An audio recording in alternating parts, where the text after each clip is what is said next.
오늘 말씀은 여호람에 대한 그러한 말씀입니다. 근데 이 여호람이라는 그러한 인물을 보게 되면요, 참 불쌍한 인물이다라는 그러한 생각을 하였습니다. 말씀을 준비하면서 참 불쌍한 인물이구나라는 그러한 생각을 합니다. 우리가 그렇잖아요. 어, 꼭 좋은 환경이라 그래서 그 좋은 환경을 잘 이용해 갖고 그 선하게 그러한 길을 가는 사람, 선하게 길을 가는 사람도 있지만 또 반대로다 그 좋은 환경임에도 불구하고 죄악의 길로 가는 사람도 있고요. 또 어떤 경우에는 정말 안 좋은 환경이고 어떻게 이런 곳에서 믿음을 지킬 수 있을까 함에도 불구하고 믿음의 길로 가는 그러한 사람들을 우리가 성경에서 찾아볼 수 있는데, 여호람 같은 경우는 사실은 그의 아버지가 누구였습니까? 여호사밧이죠. 성경에서 보게 되면 여호사밧과 같이 그렇게 의로운 왕, 물론 그의 여호사밧 같은 경우에도 몇 가지 그러한 잘못들이 있지만 여호사밧과 같이 그러한 의로운 왕을 찾기가 쉽지 않은데, 그러한 아버지를 두었음에도 불구하고 여호람이 어떻게 이렇게 갔을까? 그리고 마지막에 보게 되면 이제 참 비참한 그러한 인생을 마무리하게 되는데 어떻게 이렇게 살아갔을까? 오늘 말씀을 보게 되면요, 왜 그렇게 했는지를 우리가 아주 분명하게 말씀하고 있습니다.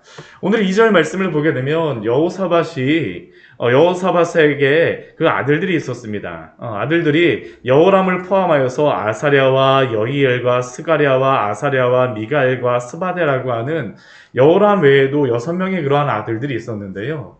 근데 여호사밧이 참 그 지혜로웠던 게 무엇이냐 하면, 그 많은 아들들 중에 그 장남이 왕이 되니까, 이게 왕권이라는 게 그렇지 않습니까? 이 권력이 나누어지거나 서로 경쟁하게 되면 이게 왕위가 안정되지 않을 수가 있으니까 3절 말씀을 보게 되면 여호사밧이 여호람을 위하여서 은금과 보물과 유다의 견고한 성읍들을 그 아들들에게 다 후이집니다. 각각의 아들들도 사랑하여서 이렇게 주는 것이죠. 분쟁이 생기지 않도록, 분란이 생기지 않도록, 각각 다 평안하게 살 수 있도록 다 모든 것들을 다 준비하였었습니다. 그리고 장자인 여호람에게는 무엇을 줍니까? 왕위를 줍니다. 왕위를 줘요. 이렇게 됐으면 사이좋게 지내고 서로 간에 사랑하며 지내야 되는데, 사절 말씀을 보게 되면 참 안타까운 일이 벌어지죠. 여호람이 자신이 세력을 얻고 왕국을 다스리게 되었을 때 그의 모든 아우들과 이스라엘 방백들 중 몇 사람을 칼로 죽였더라. 이게 이 역사적인 그런 배경을 어떻게 생각을 하냐 하면요, 이 여호람이 그냥 통치를 한 것이 아니라 아버지 여호사밧과 함께 공동 통치를 한 5년 정도 했다라고 생각을 합니다. 5년 정도 통치를 하고 난 이후에 아버지인 여호사밧이 죽은 것이 한 5년 정도 같이 공동 통치를 하고 죽게 되거든요. 그리고 나서 여호사밧이 힘을 얻었을 때에, 지금 이 5절 말씀해 보면 32세 때에 자기가 스스로 통치할 수 있게 되자 첫 번째 한 일이 무엇이었을까요? 바로 자신의 동생들을 죽이는 것입니다. 오랫동안도 다스리지 못해요. 8년 동안밖에 다스리지 못해요. 그 8년 다스리겠다라고 자신의 동생들을 이렇게 칼로 죽입니다. 아우들만 죽이는 게 아니고 동생들만 죽이는 게 아니죠. 이스라엘의 방백들도, 이 이스라엘의 방백들은 어떤 사람이겠습니까? 이렇게 하면 안 된다라고 진언을 하는 그런 사람 아니겠습니까? 근데 왜 이렇게 여호람이 할까요? 여호람이 생각하기에는 자신의 왕권에 대하여서 그 어떤 경쟁이 된다라고 하고 위협이 된다라고 생각하지 않았겠습니까? 어찌 보면 제가 이 말씀을 보게 되면 여호람 같은 경우에는 스스로가 자신에 대하여서 굉장히 열등의식 같은 것들이 있었을 수도 있겠구나라는 생각을 합니다. 동생들이 훨씬 더 능력들이 뛰어나고 잘 되는 그러한 그 사람이었을 수도 있어요. 그러다 보니까 마음속에 불편한 마음이 있었을 수도 있겠죠. 물론 성경에 나오진 않았습니다. 그러나 그럼에도 불구하고 지금 여호람이 자신의 왕권에 위협이 된다라고 생각하니까 어떻게 합니까? 칼로 죽입니다. 칼로 죽여요. 근데 그렇게 칼로 죽인다고 해서 그 왕권이 강화가 될까요? 아닙니다. 여호람은 자신이 그렇게 해서 왕위를 안정되게 할 수 있으리라고 생각하였지만, 그가 알지 못하는 한 가지의 것이 있습니다. 완전히 잊어버린 한 가지가 있었죠. 이스라엘의 남유다의, 또한 다윗 왕조의 그러한 안정은 어디로부터 올까요? 하나님으로부터 오는 것입니다. 하나님이 주세요. 그런데 그는 그것을 잃어버린 것입니다. 그것을 잊어버린 것이죠. 내가 내 왕권을 안정되게 할 수 있어. 이 사람만 없으면, 내 동생만 없으면 나는 안정되게 평안하게 왕으로서 잘 다스릴 수 있을 거야. 그런데 그는 어땠습니까? 하나님을 의지하지 않았어요. 하나님을 의지하지 않았다는 것은 어떤 길로 갔다라는 겁니까? 다른 길로 갔다라는 것이죠. 모든 인생에게는 그래서 두 가지의 길이 있습니다. 오늘 말씀을 보게 되면요, 두 가지의 길, 두 갈래길 가운데에 여호람이 어떠한 길을 선택하는가라는 그러한 모습을 보여주고 있죠. 그는 어떠한 길을 선택하였습니까? 우리 6절 말씀에 보면 그것이 명확하게 보여주고 있습니다. 그가 이스라엘 왕들의 길로 행하여 아합의 집과 같이 하였으니, 그는 자신이 아버지인 여호사밧과 또 이제 뒤에 보게 되면 할아버지인 아사의 길, 또 역대하나 열왕기에서 항상 말하는 길이 어떤 길입니까? 다윗의 길로 행한 것이 아니라 지금 어떠한 길로 행합니까? 이스라엘 왕들의 길로 행합니다. 자신이 속한 남유다도 아니고요, 북이스라엘 왕들의 길. 콕 집어서 누구의 길입니까? 아합의 길이죠. 아합의 집이 행한 것과 같이 하였으니, 왜 그가 그 길을 갔다라고 말하고 있습니까? 아합의 딸이 그의 아내가 되었습니다.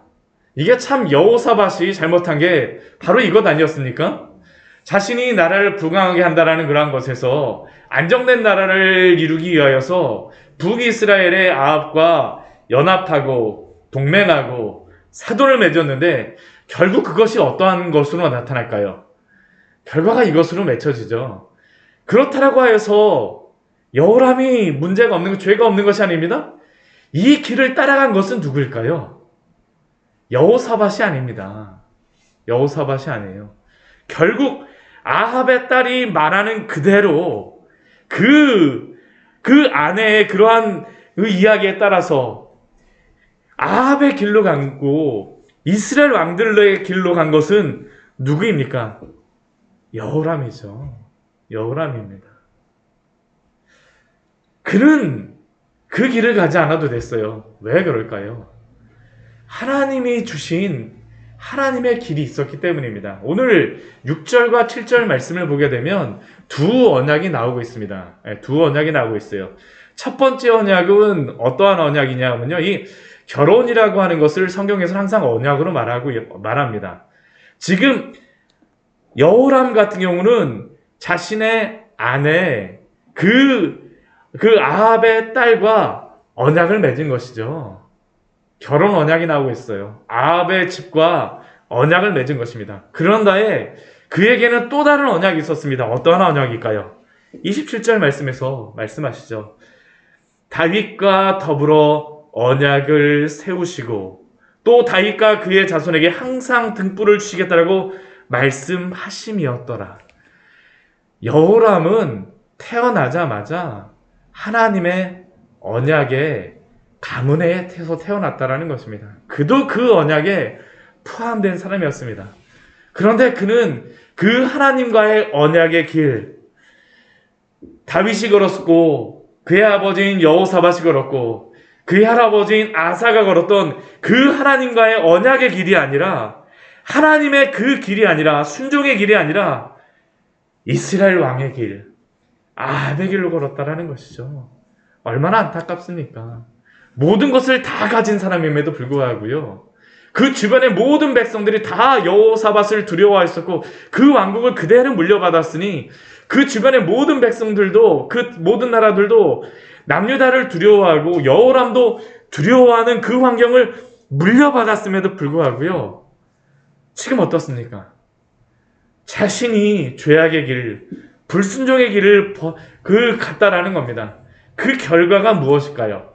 바로 나타납니다. 우리 8절 말씀에 보게 되면요, 에돔이 배반하였다라고 말합니다. 이전까지는 에돔이 남유다의 그러한 수하에서 그러한 그 다스림을 받는 나라였었는데요, 여호람 때 어떻게 합니까? 에돔이 배반하여 유다의 지배하여서 벗어나 자기 위에 왕을 세움으로. 에돔이 자신 위에 왕을 세우죠.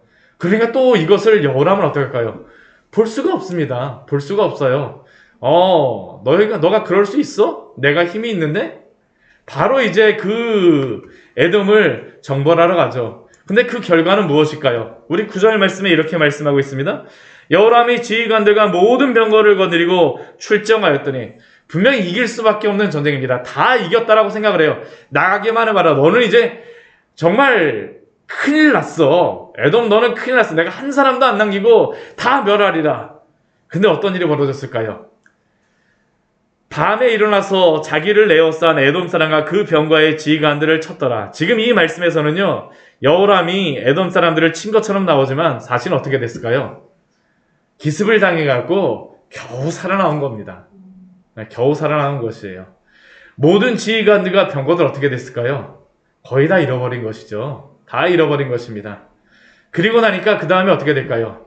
줄줄이 사탕입니다. 우리 10절 말씀 보십시오. 에돔이 배반하고 나서 유다의 지배하에서 벗어났는데 그 뒤에 바로 누가 배반하냐 하면 림나라고 하는 그러한 성의 사람들이 배반합니다. 그리고 어떻게 될까요? 여호람의 지배하에서 벗어났으니. 여호람 같은 경우는 자신의 동생들만 제거하고 자신의 그러한 말을 듣지 않는 그러한 신하들만 제거하면 내가 왕으로서 완전할 것이라고 생각했지만 그럼 그렇지 않았죠. 하나님의 길을 버리니까 바로 그가 가졌던 모든 것들을 하나님이 다 빼앗아 가시는 것입니다. 그 이유를 무엇이라고 말씀합니까? 우리 10절 말씀을 보면 이는 그가 그의 조상들의 하나님 여호와를 버렸음이더라. 그가 하나님을 버리게 되니까 어떻게 됐습니까? 그가 가졌던 모든 것들도 다 잃어버렸다라는 것이죠.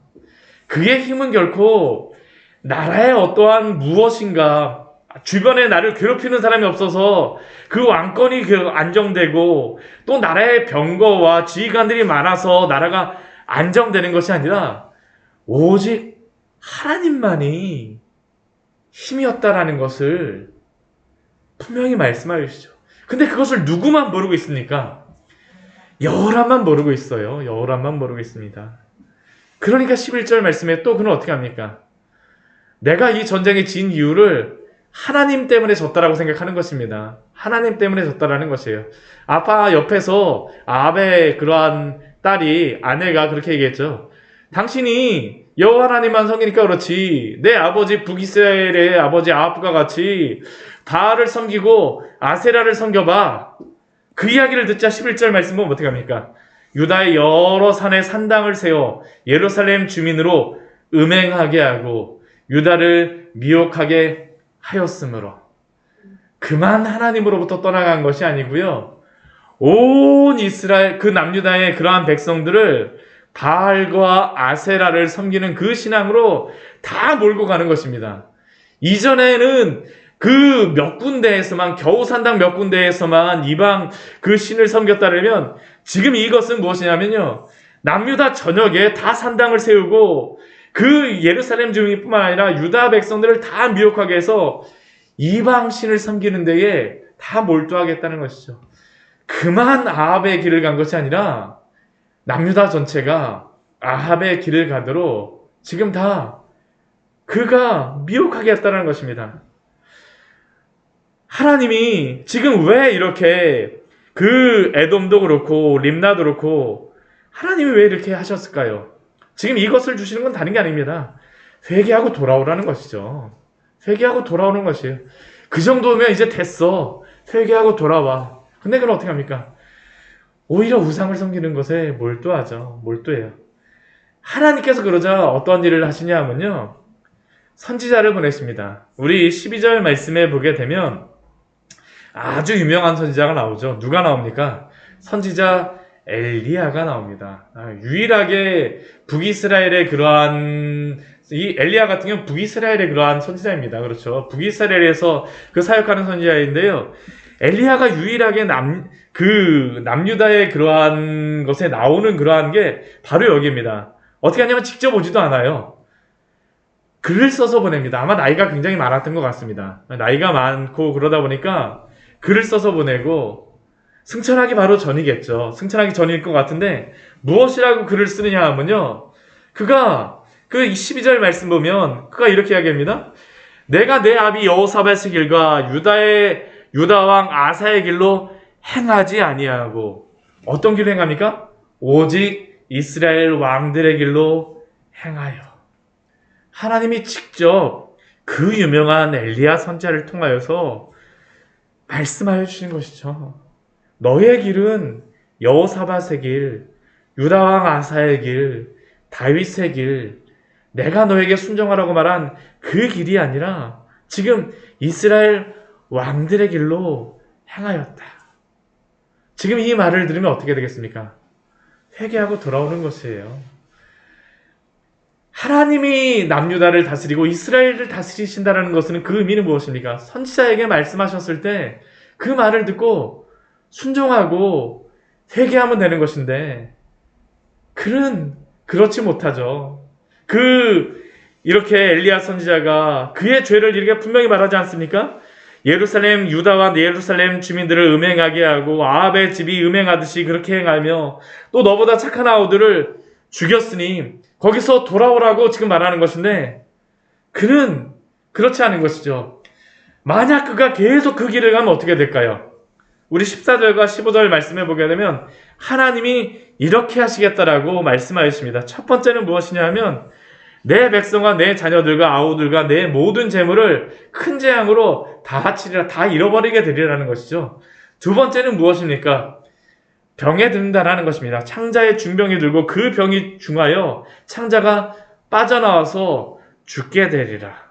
참 얼마나 비참한 그러한 최후를 하나님께서 말씀하신 것입니까? 이 이야기를 누구를 통해서 말씀하셨어요? 엘리야 선지자를 통해서 들었습니다. 엘리야 선지자는 어떤 선지자입니까? 아합을 통하여서 그 3년의 기간 동안 비를 안 내리게 시게 말씀하셨던 그러한 선지자였었고요. 하늘에서 불을 내리는 그러한 일들을 행하도록 사용하셨던 선지자가 바로 이 엘리야 선지자 아닙니까? 그러한 선지자였으면 회개하고 돌아와야 되는데요. 이러한 벌이 있을 것이다라고 말씀하셨음에도 불구하고 어떻게 할까요? 돌아오지 않습니다. 그리고 이 16절 이후의 말씀은 무엇이냐 하면요. 엘리야 선지자가 말한 그대로 이루어지는 것입니다. 지금도 회개하고 돌아올 수 있는 길이 있는 것이죠. 방법이 있어요. 하나님 회개하라고 말씀하시는 것입니다. 근데 그는 어떻게 할까요? 회개하지 않습니다. 결과가 무엇입니까?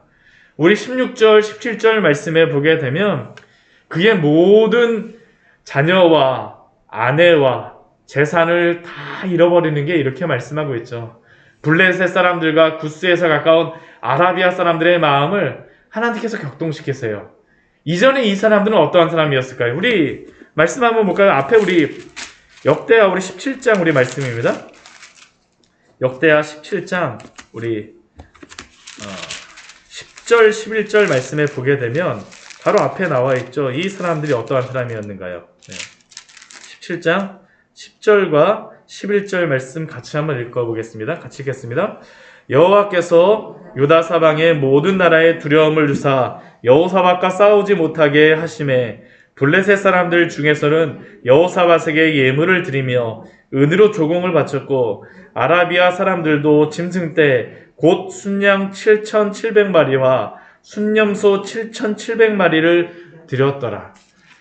바로 몇 년 전까지만 했어도요. 이 블레셋 사람들은 이 남유다에게 은을 가져오고 아라비아 사람들은 7,700마리의 양과 염소를 가져왔던 사람들입니다. 그런데 이 사람들을 어떻게 사용하실까요? 하나님께서요. 여호람을 치게 하십니다. 바로 얼마 전까지만 해도 다스림을 받았던 그 민족들이 올라와서 어떻게 하냐 하면요. 왕궁의 모든 재물과 그의 아들들과 아내들을 다 탈취해서 갑니다.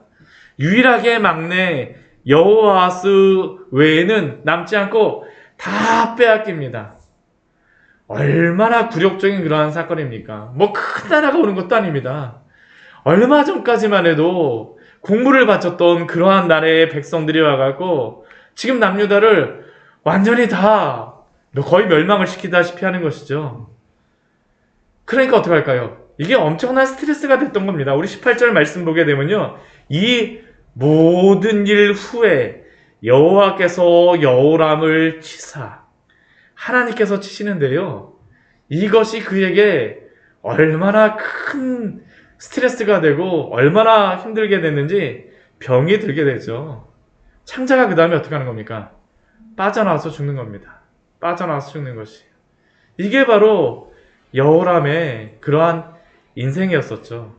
그래서 그 심한 병으로 2년 만에 죽습니다. 6년을 그가 다스리게 되는데 2년은 이렇게 창자가 빠져나오는 병으로 고생하다가 죽는 것이죠. 죽었습니다. 근데 그 죽음조차도 어떻습니까?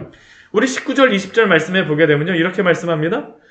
분향하던 것 같이 모든 다윗의 다윗의 이후로다 모든 그 왕들이 죽게 되면 이스라엘 백성들이 분향을 하였었는데 여호람에게는 어떻게 할까요? 분향하지 않아요. 왕으로 인정을 하지 않는다라는 것이죠. 20절 말씀에 이렇게 말씀합니다.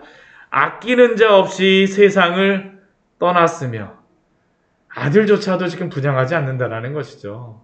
아내조차도 분향하지 않는다라는 것입니다. 나라를 이렇게 완전히 풍지박산을 냈으니 누가 여호람에게 와서 그 제대로 그 장례를 행할까요? 다윗성에 장사하였으나 그의 무덤조차도 어디입니까?